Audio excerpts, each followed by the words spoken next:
Time for our first guest on 101 FM this morning, and here's an inspirational story for you. Good friend of mine, Brett Saunders, international Speedway rider back in the day, and you know, I would never tell him this, but one of my all-time favourite people. Brett, as you can imagine, through his career, had a fair few injuries while he was racing. Thankfully, nothing too serious. Came back here to Australia and settled down to life here as a former Speedway rider. Had to have an operation on his back. That all went fine, except a couple of days later, he ended up with a post-operative stroke. And to be honest, it was almost a case of being given the last rites. To tell the tale, and he's with us now. Good morning to you, Brett. Morning, Mike. How are you? I'm very, very well. Thank you very much for joining us. Obviously, you didn't hear what I said about you. No. No, good. That's a relief, because you'd never speak to me again. Brett, the fact that we're talking to you this morning, I would say, is nothing short of miraculous, because I remember seeing the photographs on Facebook of you all hooked up to machines, and to be honest, the prognosis wasn't good. First of all, how are you doing today? Yeah, good. I'm breathing. I'm here. And progressing, I think, very slowly, but I'm getting there. And you say yourself progressing. I mean, to be honest, mate, you've had to start from the beginning and learn to do almost everything all over again, haven't you? I wouldn't say everything. For a stroke, someone that's had a stroke, I've been pretty lucky, or very lucky. My speech wasn't affected greatly. My balance is it's still there, but not very good. And yeah, my eyesight is, I've got double vision, but that is improving very slowly. So yeah, just grateful to be here. So let's just go back to before you had to go into the hospital. Everything was fine. I know you're living up there in Bundaberg, and you got a beautiful property out there in one of the nicest parts of Queensland. All going well. You knew you were going in for an operation. What do you remember sort of from that moment? I don't remember a great deal at all, even before that. It was my second operation on my back. I had a fusion done probably 15 years ago, and this was the next vertebrae up that was gone, or the disc. So that had to be all fused together. But yeah, it's sort of in December last year, I was down in Brisbane for my daughter's graduation. She just became a nurse. I don't remember coming back to Bundaberg after that, and I don't remember going back down.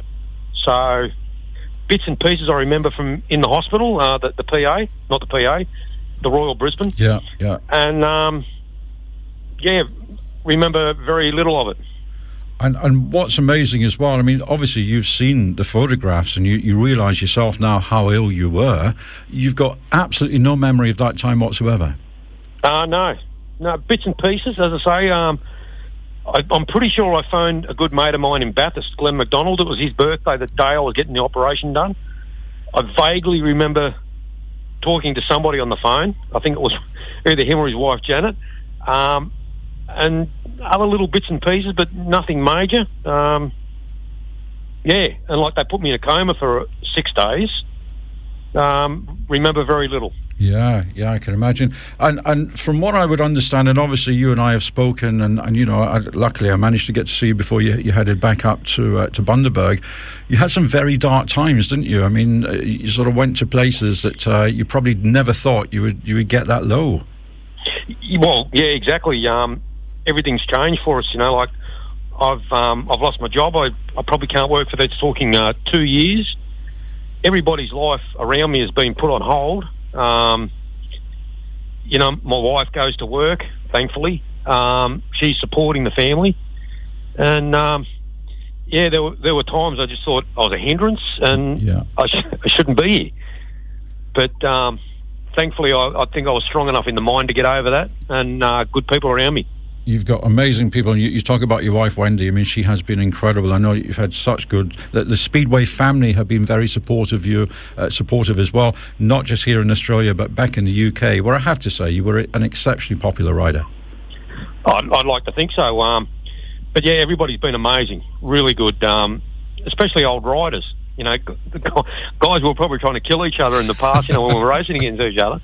And the support, you know, the messages, phone calls, everything, been superb. And I know that one of your former racing colleagues set up a GoFundMe page to try and help financially because, you know, you were, along with your wife, you were one of the breadwinners of the family. It's just Wendy who's working now. Financially, any help that you can get, and the fact that it was one of your colleagues that set it up, that must have been quite a positive thing for you. Yeah, exactly. That was Glenn McDonald in Bathurst. I was talking about him before. Yeah. You know, a guy I didn't know very well, but I knew of him before I met him, and I met him in Britain at my first year, 1980, and he was just a really calming influence on me. When things weren't going good, I could look at Glenn and think, I know him. Yeah. And, we finally did catch up again after so many years at Melbourne at the GP, and just a really good friend. And he said he wanted to do something to help, and he came up with that idea. And I said, mate, you know, it was over 20 years ago I used to race, and you're only as good as your last race. I said, if we get enough to go out for a meal, I'll be wrapped. Yeah. And he's done a superb job. He has, and I know another one of your former racing rivals, Rod Hunter, was very generous with the when he made a donation into that GoFundMe page as well. Yeah, that's right. Rod actually picked us up from the airport in Melbourne last year when we went down for the GP, and just like time had stood still, you know. It's great to catch up with all the old fellas, and it's really good. And the support has been amazing. Which is, again, that must have helped your rehabilitation. Brett, if anybody listening right now has gone through a similar scenario, so they've gone into hospital, they've had a post-operative stroke, and they've had, as you have, had a brain injury, what can you say to encourage them, to keep things going? What could you say that would give some kind of positive message to them? Well, the same thing I tell myself right now, you know, like it's all going to take time. And I'm very impatient. In the past, you know, like, when I was racing, you know, we'd have injuries, and you just get back on the bike as quick as you can. You rush things. Same in life in general, I suppose. You're always looking to the future, but you know, the situation I'm in now, I just have to take my time and one step at a time. And if you need help, you got to ask for it. And it's just totally different from anything else I've experienced, and I feel sorry for anybody going through the same sort of thing.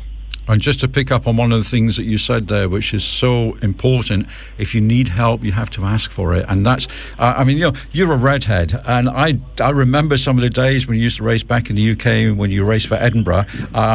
Impatient, that's a very good way to describe you. So it must be, to almost relearn how to do things and to take time, it must be so difficult for you. But what you're showing is that even if you have an injury like this, in time, you can make things better.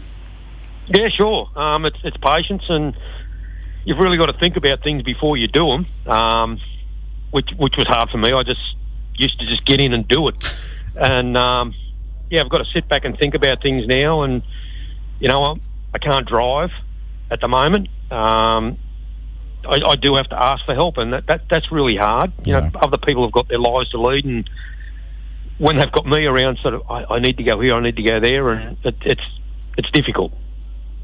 But I would imagine it's probably more difficult for you than everybody else, because everybody else just wants to help. And the fact that, as I say, I'm just so pleased that we're having this conversation today, because, if any of our listeners had seen the photographs, they would not believe that we could converse like this had they seen the pictures from last December. Well, I can't believe it. You know, like, I don't remember any of that, but I vaguely remember coming around it must have been in the Royal Brisbane. Yeah. And just thinking I was coming out of the anaesthetic from the operation, and being told that it was 5 weeks ago and I'd had a stroke and I couldn't walk. Just to have someone around me to learn how to walk again was difficult. And, you know, I can remember saying to the physio, like, my mum taught me this like 50-odd years ago, how to talk and how to walk, and now it's all been, start again. Yeah, but, the fact is that you are doing it, and I think anybody going through it this morning, you are an inspiration. You are proof that indeed, even when in its darkest moments, as you've gone through yourself, there is light at the end of that tunnel, and I'm so glad that we're able to have this conversation here today, Brett. So am I. So, Brett, all we can say on behalf of everybody here at 101 is that we wish you all the best in your recovery. I know it's hard for a redhead to hear these words. I'm married to one, so she doesn't understand when I say you have to take your time. But one day at a time, mate, you're doing great, and you are an inspiration to everybody in a similar situation. Thanks very much for that. So there you are. If you want to know a little bit more, give us a ring here at 101 FM. We'll put you in touch with people who can help in any way if you have gone through a similar kind of trauma. And say Brett Saunders, absolute inspiration to us all, and a sheer joy to chat to him on 101 today. Mike Bennett. 101 FM.